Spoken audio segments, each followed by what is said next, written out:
Yo, what's going on, everybody? It is Chad here with BetHub.com. The San Francisco Giants have just won the 2012 World Series in extra innings.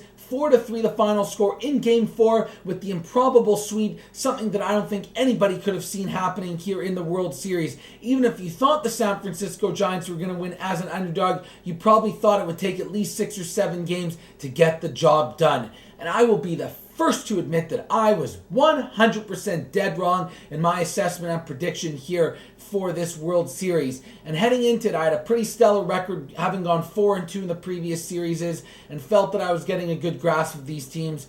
But everything that I thought Detroit had an edge in particular with power hitting and more clutch hitting in the heart of the lineup, was absolutely dead wrong, as the San Francisco Giants proved that they knew how to claw out producing runs, whether it was small ball with the hit and runs, with the bunts, with the flare singles, moving the base runners up. Fundamental baseball worked to their advantage. The Detroit Tigers could not hit at all. And truth be told, maybe we could have seen this writing on the wall dating back to the Yankees series, because they had many opportunities to blow some of those games open and could not hit theirs. Just that the Yankees were that much worse, and maybe it got masked a little bit. Whereas when you look at the Giants, they were coming on strong with their offense in the final 3 games that they won against the St. Louis Cardinals, when their offense was a little bit shaky to start that series.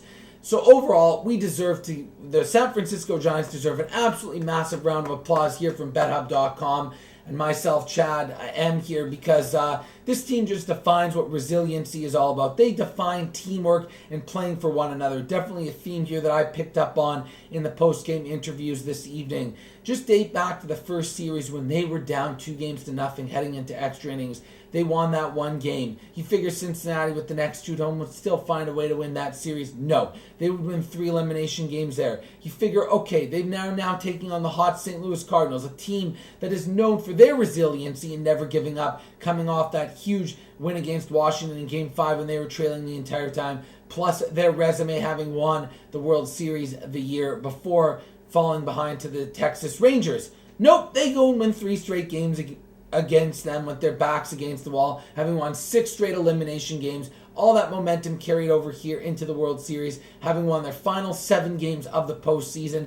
And you just felt that every single time these games were close in games 2 through 4, San Francisco was going to find a way to win these games, not Detroit. The Game 1 was obviously a right side winner the entire time for the Giants, but let's call it out for what it was. Games 2, 3, and 4 could have gone either way. A hit here, a hit there from Detroit, but they clearly couldn't get the job done, and it was just absolutely shocking to see Cabrera and Fielder in particular play absolutely atrocious. And I think it was a perfect microcosm, the way the series ended tonight, when Sergio Romo got Cabrera to not even swing on a called strike to end the season. How dare you, Triple Crown winner, not even bother swinging, even if the ball might be out of the strike zone there. You need to go down, swing. I don't care how good your eye is with your season on the line. It was absolutely phenomenal, Sergio Romo. They didn't even need any infielders or outfielders. He could have just gone out there with Buster Posey, as it was 3 straight strikeouts. The slider was just too unhittable. Every single pitch outside of the zone, low and away. These hitters were fooled. They had no idea what was coming at them.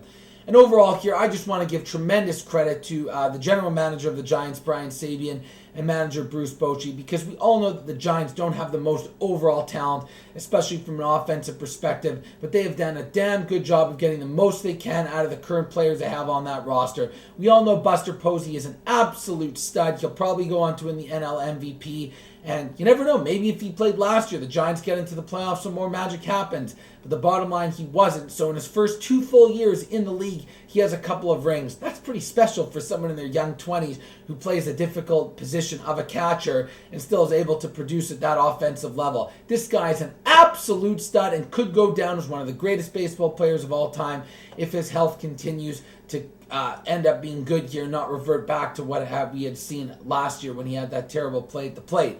Now, besides Buster Posey, Sandoval gets some credit here. We saw him getting benched at times last year, and even in their first World Series, obviously the home runs in Game 1 against Verlander, but he was pretty clutch throughout the playoffs. But what do you say about the additions of Angel Pagan and Marco Scutero at the deadline, and Hunter Pence. All the talk was about what their division rivals were doing by beefing up and bringing in over $200 million of payroll. Well, the Dodgers went straight downhill, and the Giants went straight uphill because this team has terrific team chemistry and team camaraderie. They all know how to fit into their roles and do what their manager asks them, whether it's the likes of a Brandon Belt or a Brandon Crawford, or you see Pagan or a Gregor Blanco. All these guys just find ways to scrap it out and get those clutch hits and moving the runners over. They play such good fundamental team baseball, especially on the defensive side of things. And then you look at the starting pitching, nothing short of phenomenal. Matt Cain is the horse that holds everything down.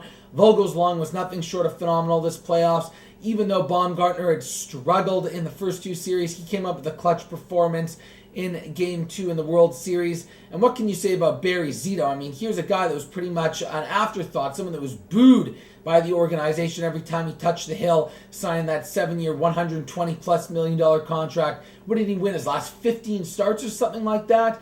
He had that curveball working and got his command back under control. And they lose their starting, their closer, Brian Wilson, and rely on Sergio Romo and some other guys in the pen. And when you just think about what this team has done in 2 years, it is nothing short of phenomenal. They only had 10 players on this current 2012 World Series team compared to the 2010 World Series team. It's not often in professional sports when you win the championship that 2 years later there's that much turnover. Because most of the time, when you are that successful, even if you don't make the playoffs the following year, the management still believes that this team is close enough and they're going to rely on those guys to get the job done again. A very proactive management style here from Sabean, seeing some of the flaws from last year and fixing that up right away. And Bruce Bochy doing a great job of inserting all those pieces into the lineup and getting the most out of them. Dealing with Tim Lincecum the way he did all year. A two-time Cy Young Award winner being sent to the bench for Barry Zito. Does that take balls? And it worked out as Lincecum was great in relief all playoffs long, and just refiguring that bullpen with Wilson going down, getting the most out of his starting lineup. It really is just phenomenal for this Giants team, who's now won 2 World Series in the last 3 years. There's only one team that's been able to do something like that in the last 15 years, and that is the New York Yankees. We've seen other teams have a little bit of success with multiple World Series. Boston did it twice, but it wasn't 2 in 3 years. The Florida Marlins, the same thing, and the St. Louis Cardinals winning 2 in about 5 or 6 years time span. And when you think of Major League Baseball and the teams that dominate the headlines, it's generally the high payroll teams. The New York Yankees, the Boston Red Sox, the Dodgers, the Angels, the Phillies, the Rangers, to lesser extent the St. Louis Cardinals. And I'm not saying the Giants have ever had an extremely low payroll, but they're not generally a team that's always thought to be a powerhouse that you're going to rely on to be a World Series contender on a yearly basis. Well, now you can start to do that because they have arguably the best general manager in the league, one of the best managers in the league, the best young hitter in the National League in Buster Posey, and a tremendous pitching staff, with I'm sure a lot of players are going to be coming up, and this is a force to be reckoned with because this team is built for the playoffs with their style of baseball, as it's proven once again that small ball, fundamentals, and good pitching does win championships, because the Detroit Tigers were so reliant on their power, and when that doesn't come through, they don't find other ways to get runs. When you look at that hitting lineup of theirs, it seems like every single player weighs 250 plus pounds. They're all a bunch of barrel asses. Every time there's a ground ball hit, it's an immediate double play. They can't run the bases properly. They can't turn singles into doubles. They can't move up runners,